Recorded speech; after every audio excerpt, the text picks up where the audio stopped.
El Plan Nacional de Lecturas te invita a leer El cautivo, un texto de Jorge Luis Borges.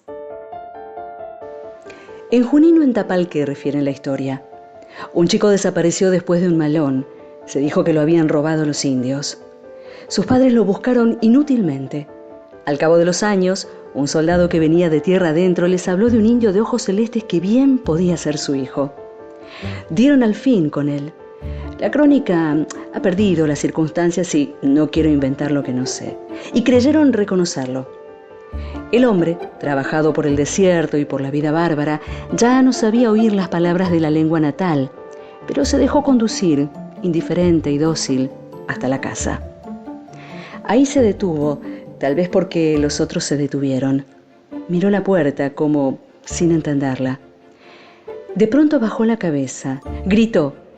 Atravesó corriendo el zaguán y los dos largos patios y se metió en la cocina. Sin vacilar, hundió el brazo en la ennegrecida campana y sacó el cuchillo de mango de asta que había escondido ahí cuando chico. Los ojos le brillaron de alegría y los padres lloraron porque habían encontrado al hijo. Acaso a este recuerdo siguieron otros, pero el indio no podía vivir entre paredes y un día se fue a buscar su desierto. Yo quería saber qué sintió en aquel instante de vértigo en que el pasado y el presente se confundieron.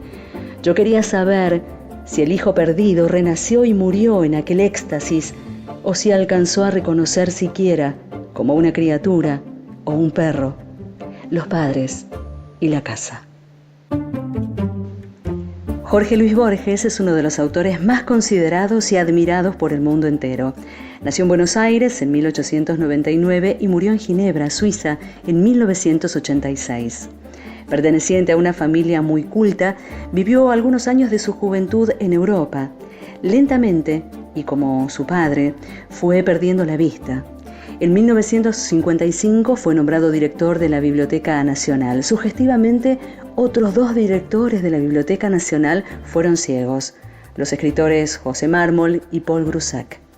No por azar, insinuó Borges alguna vez. Su obra completa es fundamental para la literatura argentina y algunos de sus cuentos más populares son El Sur, Funes el Memorioso, El Aleph, El Hombre de la Esquina Rosada.